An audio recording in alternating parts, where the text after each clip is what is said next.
الذي أسرى بعبده ليلا من المسجد الحرام إلى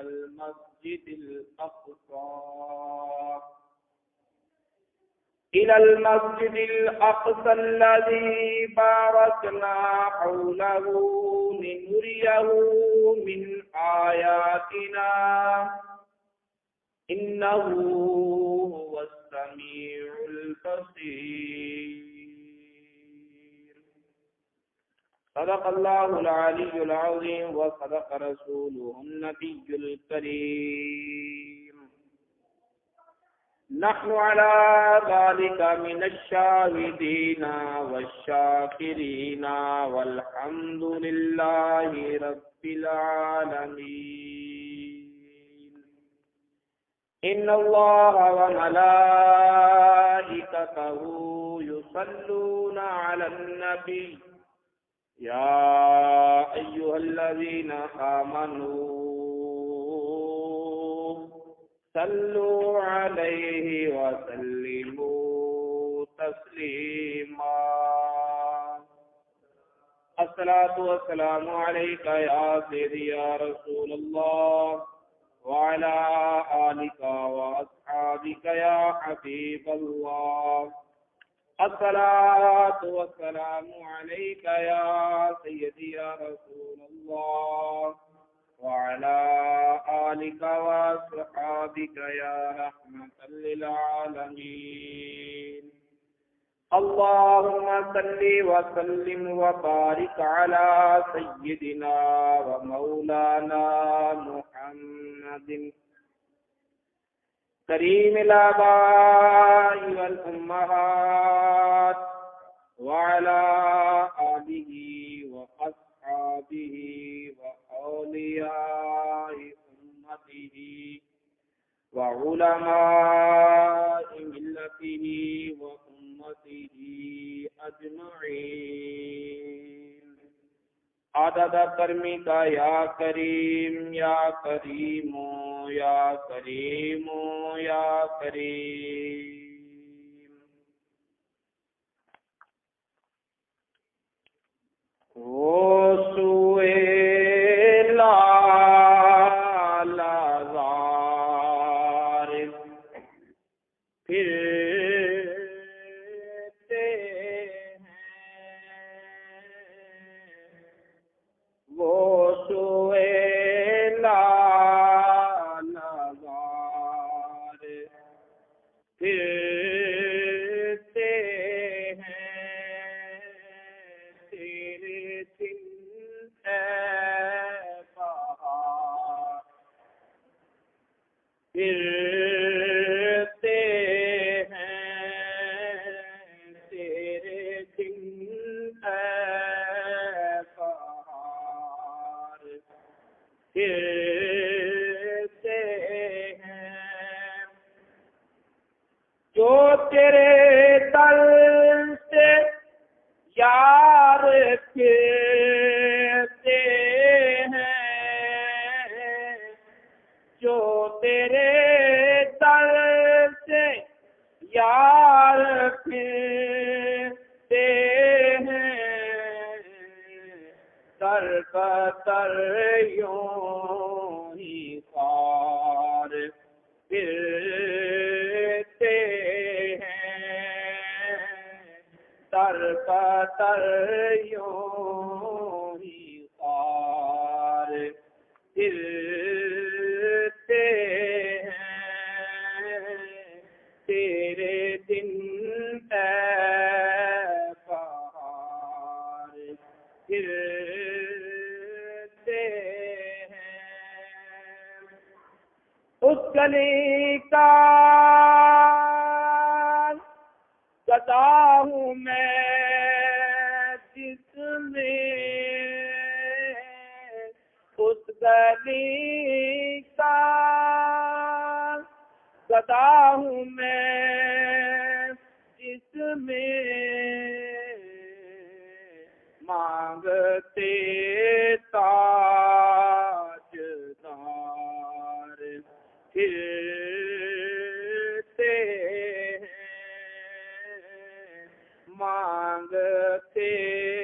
تاج دار پھرتے ہیں وہ سوئے لالار پھرتے ہیں تیرے دن اے بہار پھرتے ہیں۔ اللہ تعالیٰ کی حمد و ثنا کے بعد اللہ تعالیٰ کے پیارے حبیب خدا تاجدار بدوحا قبلہ کونین سرکار دو عالم نور مجسم حبیب کبریا محمد مصطفیٰ صلی اللہ تعالی علیہ وآلہ وسلم کی بارگاہ بے کس پناہ میں ہدیہ درود و سلام پیش کرنے کے بعد حاضرین محترم، آج ماہ رجب المرجب شریف کا غالباً دوسرا جمعۃ المبارک ہے، تیسرا جمعۃ المبارک ہے، اور آنے والے دنوں میں غالباً منگل کا دن ہوگا، 22 رجب المرجب ہوگی، اور حضرت امام جعفر الصادق رضی اللہ تعالی عنہ کے ایصال ثواب کے سلسلے میں ان کی یادگار کے طور پر ختم پاک جو رائج ہے وہ پڑھا جائے گا۔ اس کے علاوہ جو اس مہینے کا اہم موضوع ہے وہ ہمارے آقا و مولا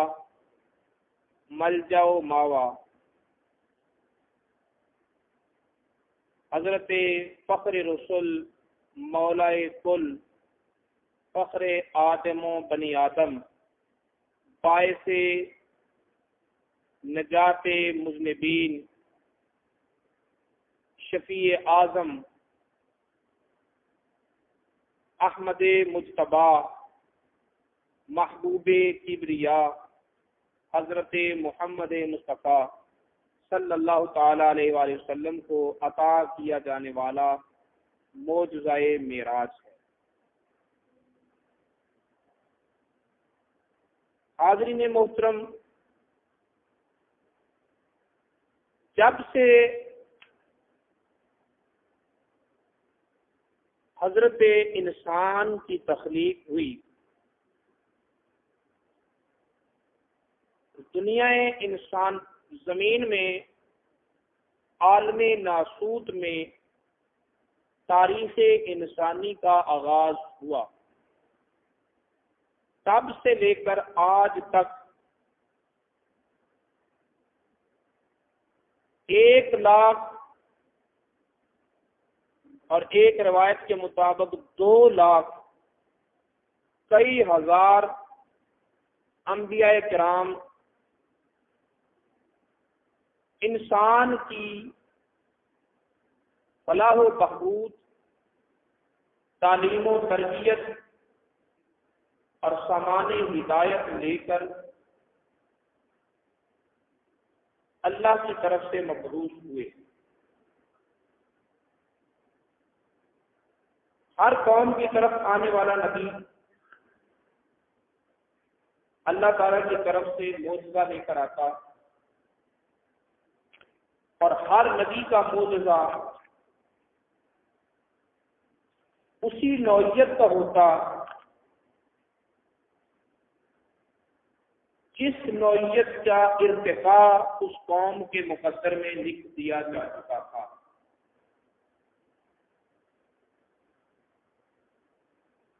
حضرت موسیٰ علیہ السلام کی قوم جادو سے متاثر تھی، اللہ رب العزت نے حضرت موسیٰ علیہ السلام کو ایسا معجزہ عطا فرمایا جس سے حضرت موسیٰ علیہ السلام کی قوم کو اسی نوعیت کا ارتقاء نصیب ہوا۔ جادو کی پیچوں میں الجھی ہوئی قوم نے اس مجدھار سے نکل کر سوچنے کا شعور حاصل کیا۔ حضرت عیسیٰ علیہ السلام کے دور میں علم طب کو عروج حاصل تھا، تو معجزہ بھی اس نوعیت کا عطا کیا گیا کہ جس معجزے نے قوم کو اسی علم کے اعتبار سے ارتقاء عطا کیا اور قوم نے طب کے اصولوں سے ہٹ کر سوچنے کا شعور حاصل کیا۔ حضرت داؤد علیہ السلام کے زمانے میں آوازوں کے اثرات، لہجوں کی مکانت سے لوگ بڑے متاثر تھے، تو اللہ رب العزت نے انہیں معجزہ ایسا عطا کیا کہ ان کی آواز کو سن کر چلتا ہوا پانی بھی رک جاتا تھا۔ جب زبور کی تلاوت کرتے تھے تو فضا میں اڑنے والے پرندے بھی ٹھہر جاتے تھے، اور قوم نے اسی میدان میں ترقی اور ارتقاء حاصل کیا، اور علم موسیقی کے اصولوں سے اوپر ایک ماورائی طاقت کا شعور اور معرفت حاصل کی۔ مصر کے لوگ نزاکت، متناسب الاعضاء، حسن و جمال کی لطافتوں سے بڑا متاثر تھے، تو اللہ رب العزت نے یوسف علیہ السلام کو وہ حسن عطا کیا کہ جس حسن نے ان کو عقل کی حدود سے ماورا ہو کر سوچنے کا شعور پیدا کر دیا۔ پھر چلتے چلتے دنیا اپنے عروج کی طرف، کائنات اپنے کمال کی طرف بڑھتی گئی۔ ہر نبی کے دور میں انسانیت کو ترقی ملی، پہلے سے ہٹ کر نیا شعور ملا۔ انسانی زندگی اپنے آغاز میں انتہا سادہ تھی، درجہ بدرجہ ارتقائی مناظر طے کرتی وہ وقت آیا جب انسان اپنے بام عروج کو چھونے والا تھا۔ اللہ رب العزت نے انبیاء کرام کا سلسلہ ختم فرمانے کا ارادہ فرمایا، کیونکہ انسان سب کچھ سیکھ چکا، کیونکہ انسان اپنی ارتقائی منازل کو طے کر چکا، کیونکہ انسانیت شعور کی دنیا میں وہ مقام حاصل کر چکی کہ اگر مزید کسی نبی کی ضرورت ہوتی تو پہلے اس نبی کو بھیجا جاتا اور پھر کمری والے معبود کو بھیجا جاتا۔ اب مزید کسی نبی کی ضرورت نہ تھی، سو رب تعالی نے ایسا نبی اس قوم کی طرف بھیجا کہ اب سے لے کر اعلان نبوت سے لے کر قیامت کے آخری مرحلے تک جو پوری انسانیت کے لیے کافی ہوگا، اب سے لے کر جو کائنات کے آخری شخص تک ہر ایک کے لیے سامان ہدایت لے کر آ جائے۔ تو اس آنے والے لمحات میں انسان نے جو سیکھنا تھا اور اس کے شعور کو اجاگر کرنے کے لیے جن صلاحیتوں کی، جن قوانین کی جس نصاب کی ضرورت تھی، اللہ رب العزت نے وہ سارے کمالات بطور معجزہ ذات مصطفیٰ میں رکھ دیے۔ دنیا عیسائیت کی تمام تر ارتقاء وہ وجود عیسیٰ علیہ السلام میں رکھا۔ دنیا یہودیت کے تمام تر ارتقائی جواہر کو وجود موسوی میں رکھا، اور پھر پورے عالم انسانیت کے مجموعی شعور کو بیدار کرنے کے لیے جن جن تصورات، مراتب، شعور کی منزلوں کو طے کرنے کے لیے جس جس جوہر کی ضرورت تھی، بطور معجزہ رب کائنات نے وہ وجود مصطفیٰ میں رکھا۔ اب وہ خدا جانتا ہے کہ آنے والا انسان خلا میں سفر کرے گا، وہ خدا جانتا ہے کہ آنے والے وقت میں قیامت کے قرب میں سانس لینے والے انسان کچھ وہ بھی ہوں گے جو چاند کی زمین پر بھی قدم رکھیں گے۔ یہ بات ساری دنیا کے لیے نئی ہوگی، لیکن اسلام کے لیے نئی نہیں، ساری دنیا کے لیے نئی ہوگی لیکن اسلام کے لیے نئی۔ ساری دنیا نے جانا کہ 1969 میں پہلا انسان چاند کی زمین پر قدم رکھ رہا ہے، لیکن قرآن تو اس سے قبل اپنے قاریوں کو بتا چکا کہ باقی ساری کائنات کو تو 1969 میں پتا چلے گا، لیکن اہل اسلام کو 14 صدیاں پہلے ہی پیغمبر اسلام نے بتا دیا تھا کہ اب چاند انسان کی ذات سے باہر نہیں رہ سکتا۔ میری امت، میرا دور اور میری تعلیمات سے متاثر ہونے والے لوگ میرا کلمہ پڑھے یا نہ پڑھے، لیکن وہ وقت اب آنے والا ہے کہ انسان کے قدم چاند پر پہنچ جائیں گے۔ سورہ انشقاق آیت نمبر 18، 19 اور 20، 3 آیتیں۔ اللہ رب العزت ارشاد فرماتا ہے والقمر اذا اتسق، چاند کی قسم جب وہ پورا ہو جائے۔ چاند کی قسم، بولیے، چاند کی قسم جب وہ پورا ہو جائے۔ لَتَرْكَبُنَّ طَبَقًا عَنْ طَبَقٍ، تم منزل پر منزل چاند پر پہنچو گے۔ قرآن کہہ رہا ہے لَتَرْكَبُنَّ طَبَقًا عَنْ طَبَقٍ، تم منزل پر منزل بولو چاند پر پہنچو گے، چڑھو گے منزلیں۔ اب یہ آیت کریمہ کتنی واضح ہے اس خبر کے لیے کہ انسان کا چاند پر جانا یہ ساری کائنات کے لیے 1969 کو راز کھلے، لیکن قرآن اپنے قاری کو 14 صدیاں پہلے بتا چکا ہو کہ اب انسان چاند پر پہنچے گا۔ جب انسان چاند پر پہنچتا تو خلا کا سفر کرتا، قرۂ ہوائی سے گزرتا، قرۂ نار سے گزرتا،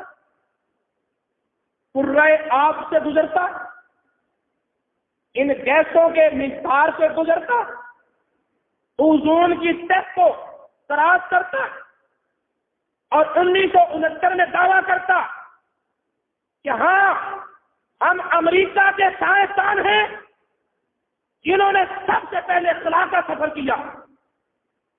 سب سے پہلے چاند کی طرف سفر کیا، لیکن میرے رب کی محبت کو یہ گوارا نہ تھا کہ قیامت تک پیدا ہونے والے انسان کسی کمال کا دعویٰ کرے اور وہ میرے محبوب کی ذات میں نہ پایا جائے، وہ میرے محبوب کی ذات میں نہ پایا جائے۔ ہمارے لوگوں ابھی صدیاں گزریں گی، ابھی سال گزریں گے، ابھی مسافتیں طے ہوں گی، انسان اپنے علم اور شعور کی منزلیں طے کرے گا، اور نہ جانے کتنے سالوں کے بعد پھر دعویٰ کرو گے ہم چاند پر پہنچے۔ لو سن لو، مدینے کا چاند آج صدیوں پہلے ہی سرزمین مکہ پر اعلان کر رہا ہے، سبحان الذی اسری بعبدہ لیلا من المسجد الحرام الى المسجد الاقصى الذی بارکنا حولہ لنریہ من آیاتنا۔ تم صدیوں بعد زمین کو چھوڑ کر خلا کا سفر کرو گے، میں نے آج صدیوں پہلے ہی تمہارے دعوے سے پہلے ہی یہ خلا کا سفر کر دیا۔ انسان صدیوں بعد جہاں پہنچتا، میرے رب نے اپنے محبوب کو وہ معجزہ صدیوں پہلے عطا فرما دیا تاکہ کوئی یہ نہ کہے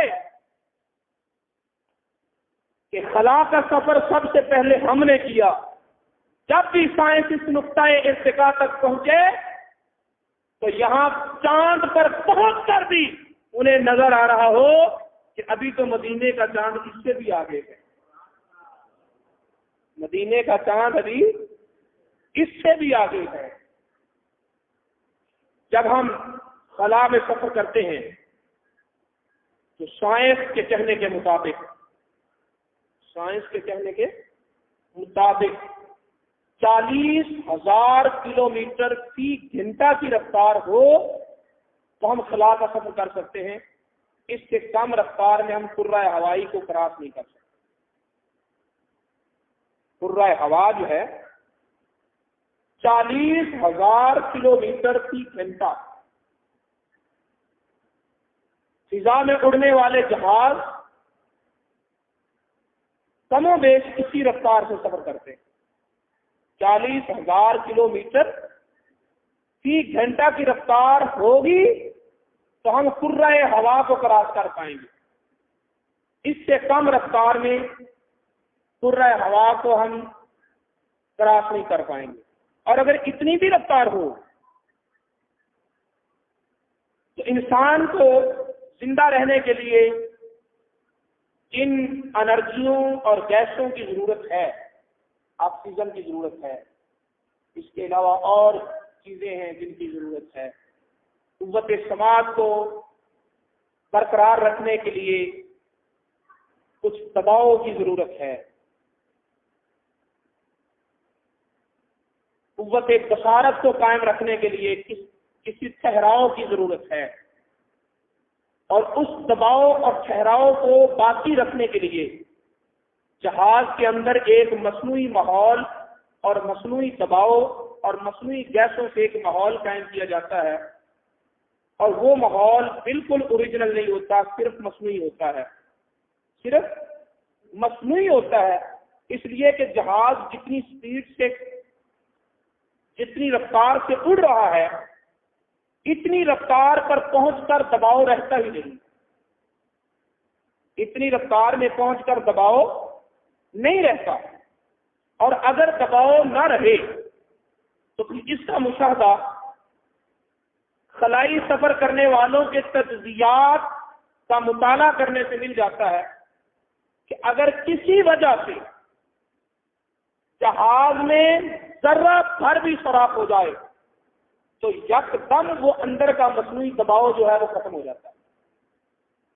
اور اس کے دباؤ کے ختم ہونے کے نتیجے میں بعض اوقات مسافروں کے کانوں اور ناک سے خون بہنے لگتا ہے، ایسا بھی ہو جاتا ہے، جس کی وجہ سے انہوں نے مصنوعی گیس آکسیجن کا انتظام کیا ہوتا ہے، اور اگر وہ بھی کام چھوڑ دے تو پھر پائلٹ جو سب سے پہلا کام کرتا ہے وہ تیزی کے ساتھ جہاز کو نیچے لاتا ہے، کرۂ ہوا میں داخل کرتا ہے تاکہ مصنوعی دباؤ نہیں رہا تو وہ حقیقی دباؤ مل جائے جس سے انسانی زندگی محفوظ رہ سکے۔ مطلب یہ کہ 40,000 کلومیٹر فی گھنٹہ کی رفتار سے بھی چلیں تو انسانی زندگی کو باقی رکھنے کے لیے جس دباؤ کی ضرورت ہے وہ نہیں رہتا، مصنوعی طور پر وہ دباؤ قائم رکھنا پڑتا ہے، تب جا کر انسان اپنی زندگی کو برقرار رکھ سکتا ہے۔ مدینے کا چاند جب سفر معراج پر گیا تھا وہاں تو کوئی دباؤ نہیں تھا، یہاں تو جہاز کے خلا نے ایک ماحول مصنوعی دے دیا، وہاں تو فرات کی پیٹھ پر مدینے کا چاند بیٹھا ہوا ہے، اور نہ کوئی شیشے کا گلوب ہے، نہ کوئی مصنوعی دباؤ ہے، نہ کوئی آکسیجن کا ماسک ہے، کچھ بھی نہیں، جس سے یہ پتا چلا کہ صدیوں کا سفر کرنے کے بعد بھی سائنس اور انسانی عقل اس مقام ارتقاب پر پہنچے گی، پھر بھی مدینے والے کے قدموں کے نیچے ہوگی، پھر بھی مدینے والے کے قدموں کے نیچے ہوگی۔ اور اس سے بڑھ کر ایک رفتار موجود ہے، یہ خلا کی رفتار ہے، اس سے بڑھ کر ایک رفتار موجود ہے۔ آئنسٹائن کے نظریہ ایک اضافت کے مطابق انسانی وجود اس رفتار سے سفر کر ہی نہیں سکتا، اور وہ رفتار ہے 1,86,000 کلو میٹر، نہ 1,86,000 میل فی سیکنڈ کی رفتار، وہ تھی 40,000 کلو میٹر فی گھنٹہ رفتار، اور یہ ہے 1,86,000 میل فی سیکنڈ، اور اگر کلو میٹر بنائیں تو تقریباً 3 لاکھ کلو میٹر بنیں گے۔ اگر کوئی مادی وجود اس رفتار پہ سفر کرے، پہلی تو بات یہ ہے کہ کر سکے گا نہیں، اگر کرے گا تو پھر وہ مادی رہے گا نہیں، بلکہ یہ رفتار نور کی ہے، یہ رفتار روشنیوں کی ہے، یہ رفتار کرنوں اور شعاؤں کی ہے۔ زمین سے آسمان تک کا فاصلہ 500 سال کی مسافت، پہلے آسمان کی موٹائی 500 سال کی مسافت، پہلے آسمان سے دوسرے آسمان کا فاصلہ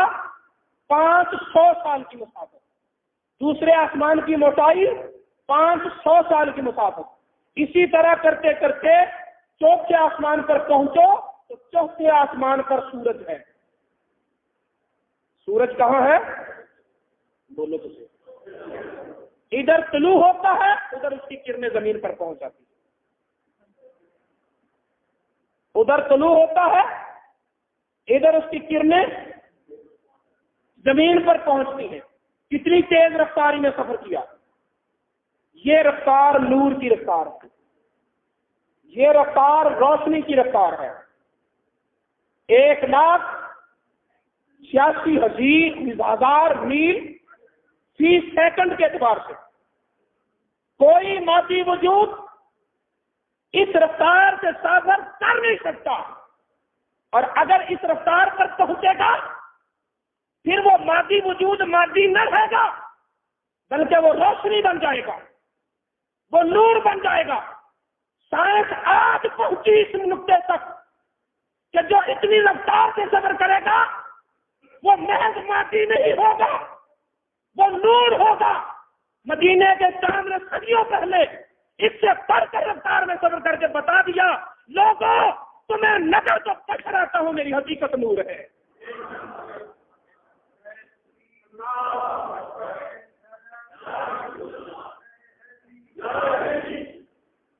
تمہیں نظر آتا ہوں بشر،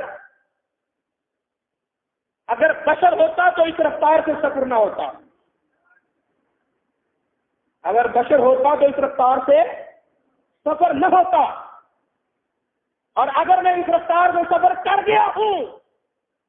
اور یہ قرآن کہہ رہا ہے سبحان الذی اسری بعبدہ لیلا، رات کے حصے میں، رات کے ایک حصے میں، حصہ بھی نہیں ایک لمحہ تھا، اور وہ لمحہ بھی کیا تھا کہ صدیوں تک سفر کرنے کے بعد واپس آئے، بھاگتے بھاگتے گئے، بھاگتے بھاگتے آ نہیں گئے تھے۔ رب کہتا ہے اسرا، یہ جہاد نہیں تھا، کیونکہ جہاد میں کبھی سرعت ہوتی ہے، جہاد میں کبھی سرعت ہوتی ہے، تیزی ہوتی ہے۔ فرمایا یہ محض جہاد نہ تھا بلکہ یہ سیر تھی، اور سیر اسے کہتے ہیں جو تیزی میں سفر نہیں ہوتا، سیر اسے کہتے ہیں جس میں تیزیاں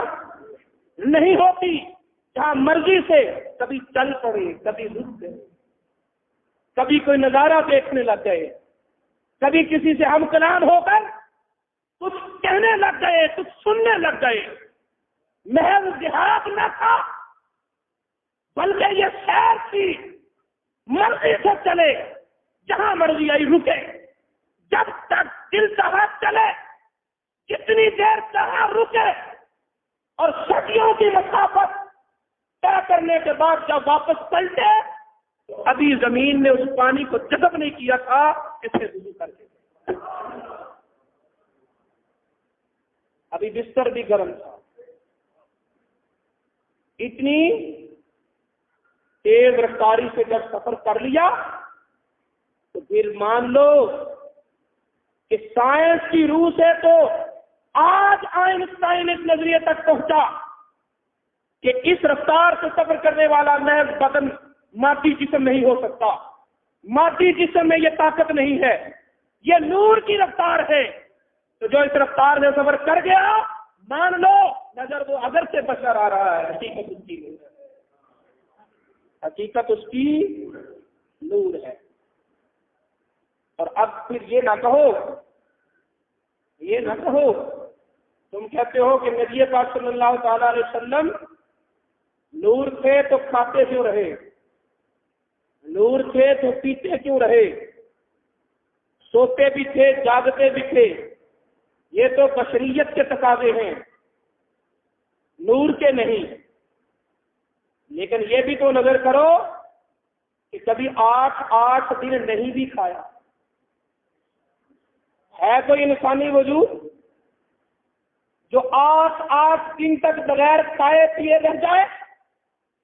ہے کوئی انسانی وجود جو ساری رات عبادت میں گزارے، سارا دن تبلیغ میں گزارے، اور تبلیغ بھی وہ نہیں جو ایسی اور پنکھوں کی ٹھنڈک میں منبر اور مسجد کے ماحول میں دی جائے؟ تبلیغ بھی وہ ہے جو طائف کی وادیوں میں ہو رہی ہے، جب کبھی بدر کے میلے کے بازاروں میں ہو رہی ہے۔ تبلیغ بھی وہ ہے کہ سننے والے سن کر پھول نہیں برساتے، سبحان اللہ ماشاء اللہ اور نعرے بازی نہیں ہوتی، بلکہ سننے والے کبھی پتھر سے جواب دے رہے ہیں، کبھی ہنسی اڑا رہے ہیں، کبھی انگلیاں اٹھائی جا رہی ہیں، کبھی طرح طرح کے الزامات لگائے جا رہے ہیں، مجنون کہا جا رہا ہے، شاعر کہا جا رہا ہے۔ حوصلہ افزائی نہیں، حوصلہ شکنی کا ماحول ہے، اس ماحول میں سارا دن تبلیغ ہے، ساری رات رب کی بارگاہ میں گڑ گڑانا ہے، حتیٰ کہ رب کہتا ہے پیارے کچھ سو بھی لیا، رب کہتا ہے پیارے کچھ سو بھی لیا کر۔ اگر وہ سوتے تھے تو خدا کو کہنا کیوں پڑا؟ بولو۔ اور اگر نہیں سوتے تھے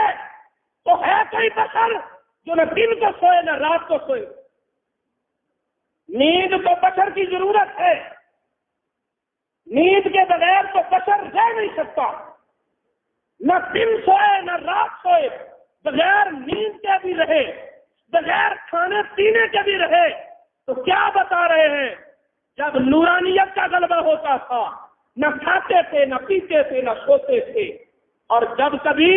بشروں کو بشریت کی زندگی کے آداب سکھانا مقصود ہوتا تھا، کھاتے بھی تھے، پیتے بھی تھے، سوتے۔ تو ان کا کھانا پینا اور سونا تعلیم امت کے لیے تھا، اپنی ضرورت کے لیے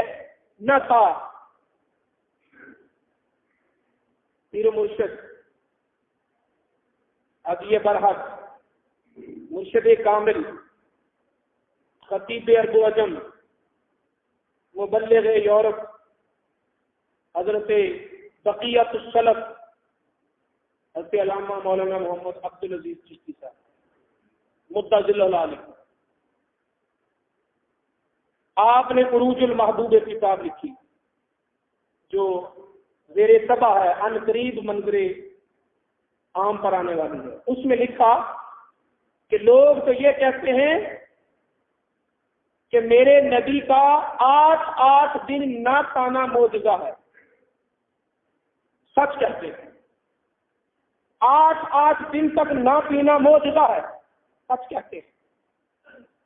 راتوں کو مہینوں تک نہ سونا معجزہ ہے، سچ کہتے ہیں۔ لیکن اگر معراج کی روح سے دیکھا جائے،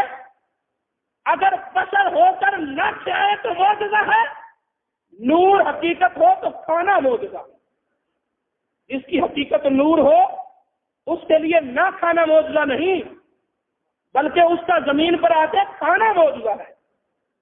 اس کا زمین پہ آ کر پینا معجزہ ہے، اس کا زمین پہ آ کر سونا معجزہ ہے، اس کا زمین پہ آ کر انسانوں کی طرح رہنا معجزہ ہے، کیونکہ حقیقت نور ہے۔ نہ کھائے نہ پیے نہ سوئے، لیکن پھر بشروں میں آ کر بشروں کی طرح رہے، معجزہ تو یہ ہے۔ معجزہ تو یہ ہے۔ آئنسٹائن نے ایک مثال، ایک قانون اور ضابطہ یہ بھی کیا کہ اگر کوئی روشنی کا 90% حصہ رفتار کرتا ہے تو وہ زمان و مکان کی قید سے نکل جائے گا۔ سید زمانی سید مکانی، اس اصول اور طاقت کو ہم آئندہ نشست پہ رکھتے ہیں۔ اللہ رب العزت کی بارگاہ میں دعا ہے کہ وہ ہمیں مسائل کو سمجھنے اور نبی پاک صلی اللہ علیہ وسلم کی عظمتوں کو دل و جان سے تسلیم کرنے کی توفیق عطا فرمائے۔